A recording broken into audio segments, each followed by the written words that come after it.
always, always trying to convince you to think for yourself. I'm not trying to tell you what to think. I'm trying to get you to think for yourself. I don't want to tell you what to believe about the world and the universe and everything. I want you to take the things that I say and chew over them like bubble gum and decide how that feels for you. So today, the question that I want to ask you is, who is God to you? I'm sure you've been told many things about God. I have been told many, many things about God. And always, and I didn't always acknowledge this when I was younger or before, but it's something that I'm starting to recognize, is when I hear something and something inside of me disagrees with it. I have always been taught to listen to the Spirit or the Holy Ghost for guidance and understanding. Abraham Hicks talks about your inner being. This is also the same as what Dr. Will Miller was speaking about a few minutes ago about your higher being, your higher self. It's who you are. It's your truest self. This body that we walk around in is a virtual reality flesh suit for us to experience Earth, but it's not who we are. Who we are is the soul that created this physical body for us to explore and enjoy Earth. Your higher self knows what's true. Your higher self absolutely knows every single thing about you, about God, about the whole universe. And when you hear something that your higher self knows to be true, you feel the certainty of that in your heart, in your truth teller. You might call it your truth detector, because when you hear truth, you know it to be true. And there's sometimes that you'll hear something that is not true. Maybe somebody will tell you something about God, for example, and something inside of you goes, I don't really know about that. That doesn't really feel right. That doesn't really jive. That doesn't go along with what I feel about God. And yet, because we are told to believe those who are smarter than us, we are encouraged to follow our spiritual teachers. We're encouraged to listen to them, do what they say, yada, yada. And many of those teachers have wonderful things to say, have wonderful things to teach you, and can help you be a better person, help you understand God better. But not a single one of them, including me, has all of the truth. And if they tell you they do, they're fooling you. And they're fooling themselves if that's what they believe. No one on this earth has all of the truth, but we all have access to it. That's what's really awesome and powerful. And you have within you the higher knowledge of what is true. And when you find information, you can evaluate it for yourself and know from your truth teller, from your heart center, if those things are real or if those things are not real. Now, one thing that can happen is it gets really confusing if you ask a question and you get an answer and it's a clear answer, but you don't understand how that's going to fit. And in those ways, you just kind of have to wait and see, or maybe seek for more information. But the point is, you know. So when I say to you, God is love, how does that feel in your truth teller? Does that feel right to you? Does that feel weird, irksome? Does something inside of you clash with that idea? Or does something inside of you agree with that idea? Because I want to talk about God right now, but I don't want to tell you what God is. You've been told your whole life what God is. I want to encourage you to consider for yourself what God is. One thing that we have been told about God, and that we believe God has told us about himself, but there's a lot of things that we believe God has told us that God didn't tell us, that somebody else told us because that's what they believe about God. Understand that those people were not trying to harm you in any way. Those people who have taught you about God had your best interest and probably your own salvation in mind as they told you these things. And they told you what they believed to be the best truth. It's up to you to sort out for yourself what you believe that best truth is. And you have access to your higher self, your intuition, Holy Ghost, Spirit, whatever you want to call it, in order to know what is true and what is not true for you. When I say that God is life, how does that feel inside? When I say that God is freedom, God is peace. God is fearlessness. God is joy. God is forgiveness. God is happiness. God is without condition. When I say those things, how does that feel? Do you agree that those things are true about God? Because those are things that I think are true about God. Do you believe that those things are true about God? Not only do I think that those are qualities that God has, I believe that that is who God is. Those qualities are what God is. We've been taught a lot of things about God. We've been told that God created man is in his image. Now, the funny thing about that is man took that idea and turned it around and created God in man's image. It's like we think, oh, well, we're created in man's image, therefore man must be like we are. If we're created in God's image and I get mad at my children, then God must get mad at me because I'm his child. If we're created in God's image and I punish my children so that they'll learn, then clearly God does the same to us too, right? Now, what is your truth teller saying to you about that? Because my truth teller tells me that's baloney. My truth teller tells me that man tried to imagine what God is and created him in our own image.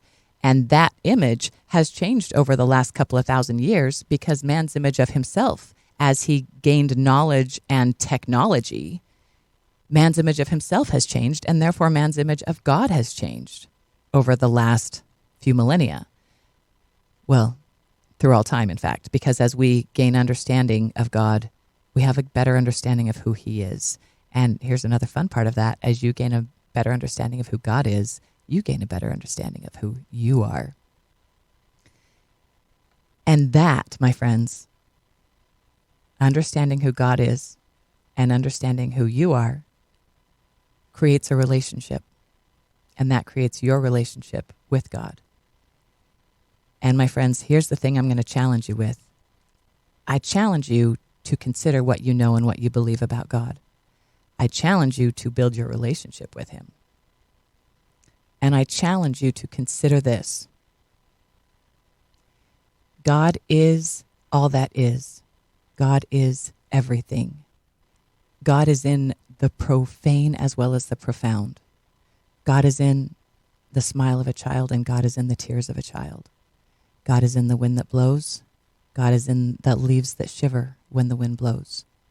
God is in the sunlight and the moonlight and the stars. God is in the dirt in your garden and the dirt on your children's hands. God is in laughter and God is in tears. And God is in you. I challenge you this. Explore this. That God is in you. And because of that, you are God.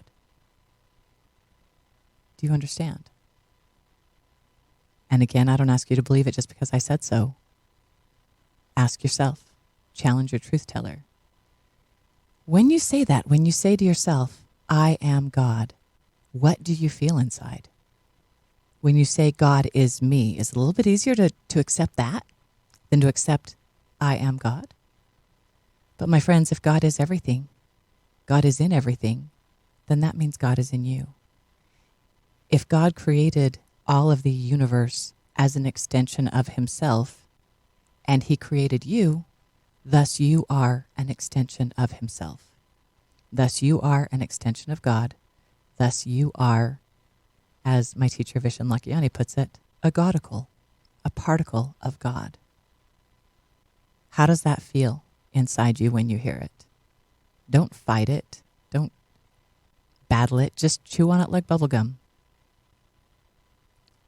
Mind candy.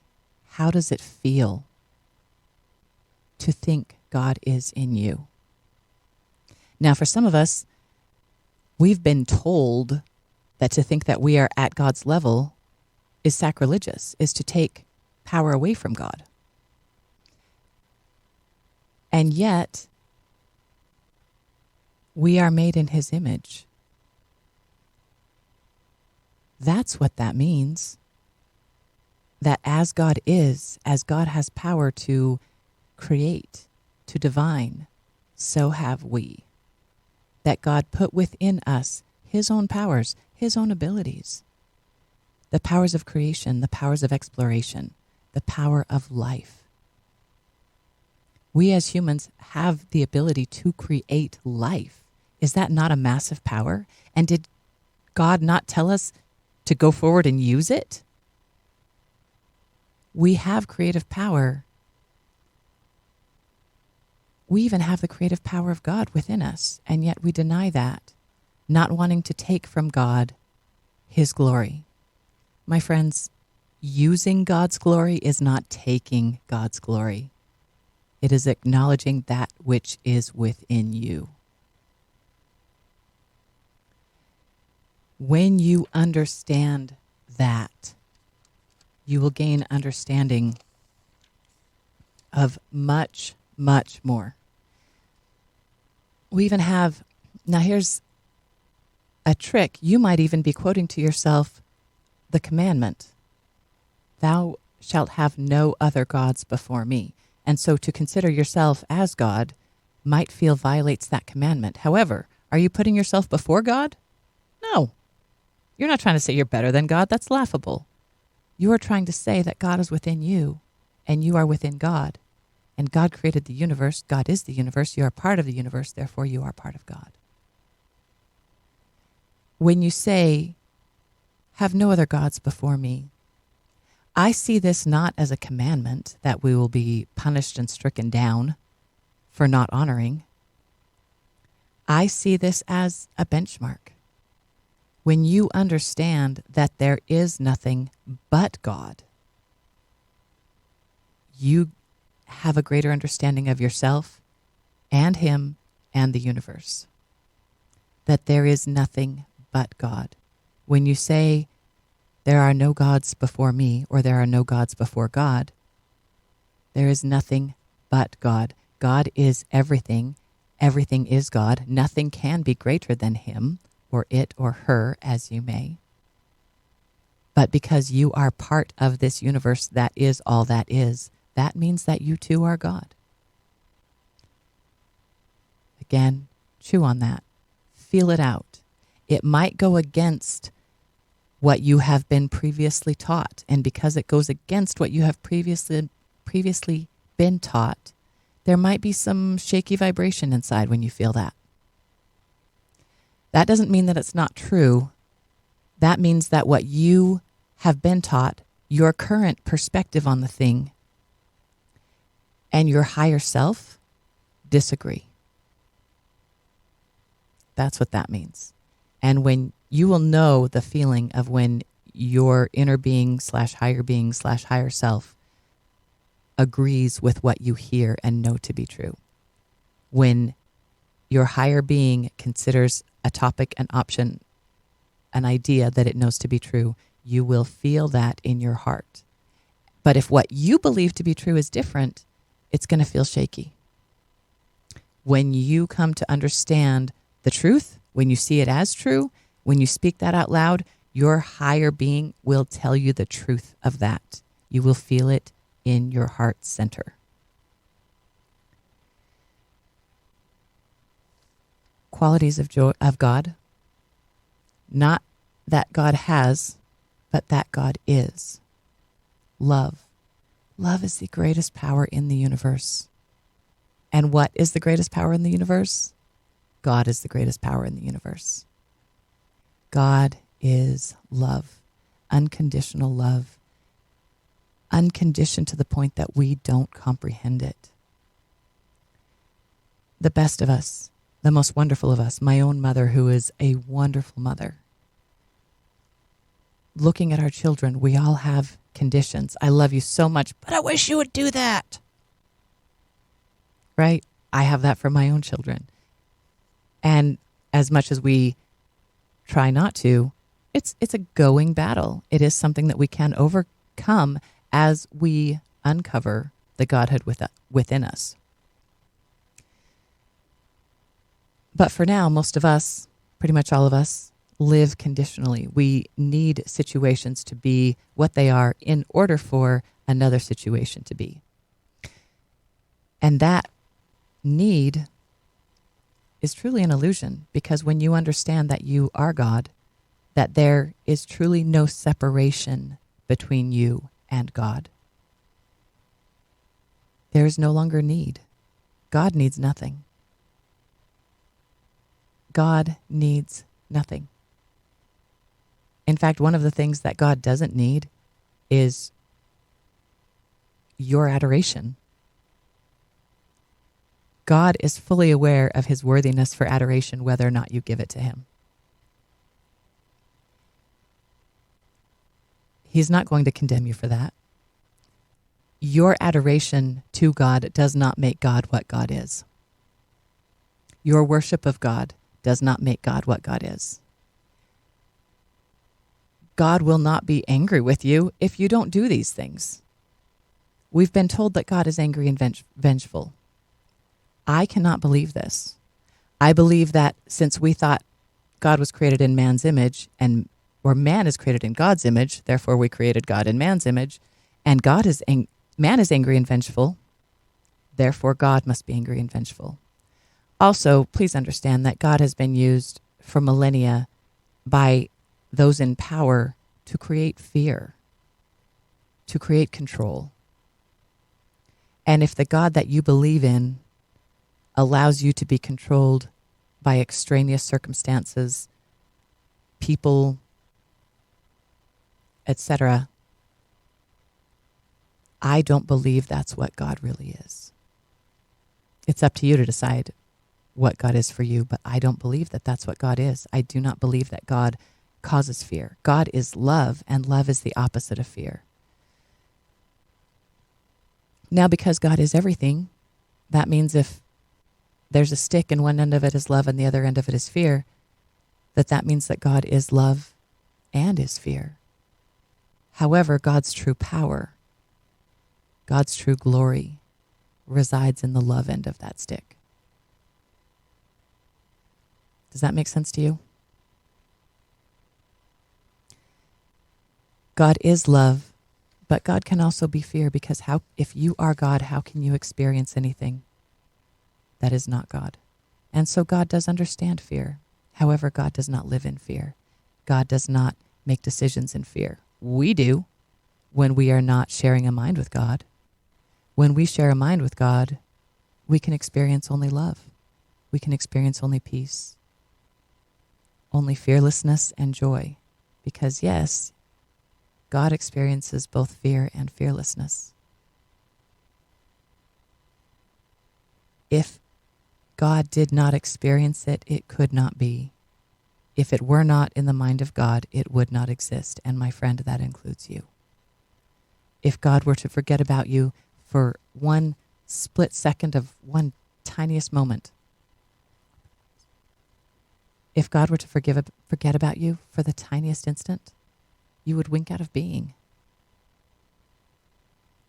And so, if you are a figment that God has created, you are then a creation of God, and therefore you are God. Again, I'm not asking you to believe me when I say this. I'm asking you to consider it. I'm asking you to ask your heart center. I'm asking you to spend the next minute or the next 5 minutes or the next year or the next 10 years or the rest of your life considering what your relationship is with God.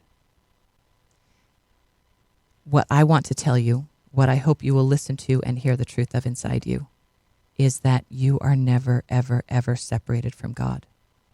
One of the reasons that we came to earth with the forgetfulness of our connection with God is so that we could remember. You cannot have a relationship with another person unless there's another person. You cannot know who you are in relationship to God unless you know God.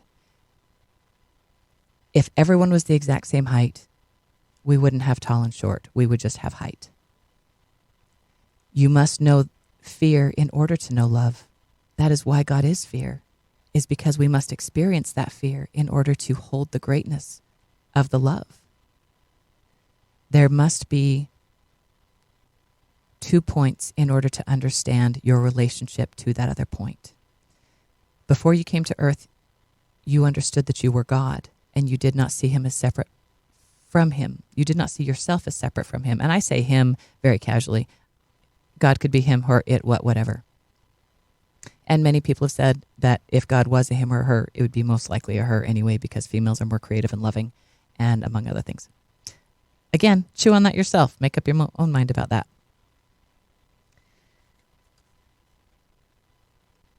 When you were born, you forgot who God was, and you forgot that you were God.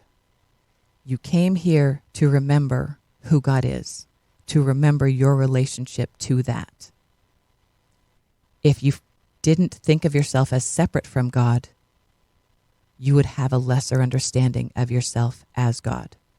And thus, we came to earth with the separation. The illusion of separation is all that it is. You got to understand that. It's only an illusion. God is here with us. We are God. There is no separation. But we came with the illusion of separation so that we could remember that it's an illusion, so that we could remember who we are in relationship to God. And in doing that, remember that we are God.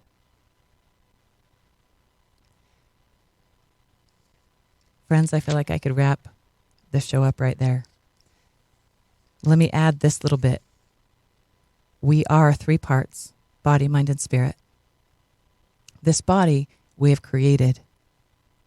It is a figment of our imagination even.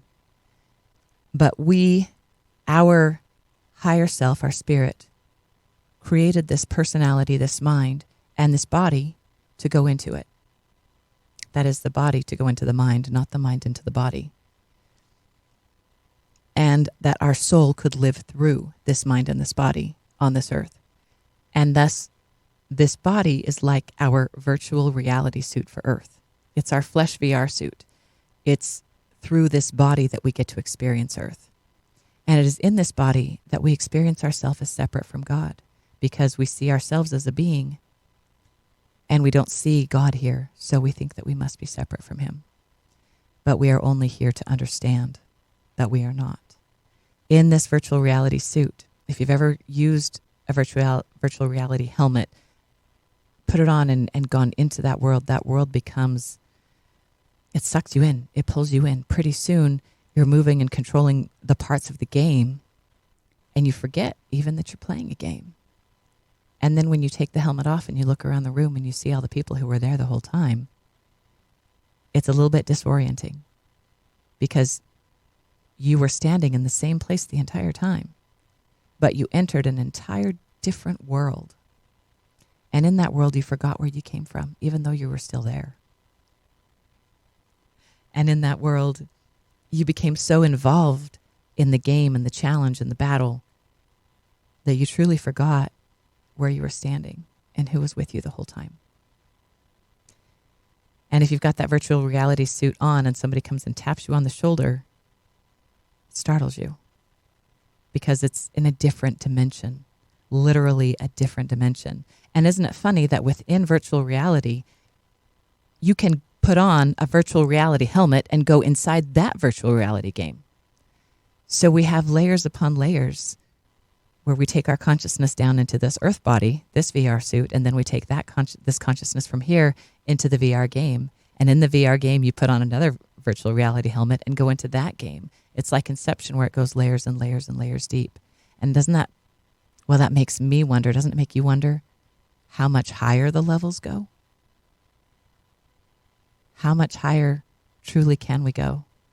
And can we access those levels right here from this vantage point? I believe we can. I believe you're doing it right now. And I believe that your heart is telling you what is true, even as I'm speaking and as you are hearing your voice, my voice. Listen. Listen to God. Ask him who he, she, or what it is. It's you. That's Della. I'm not trying to tell you what to think, but I am trying to get you to think for yourself. Thank you so much.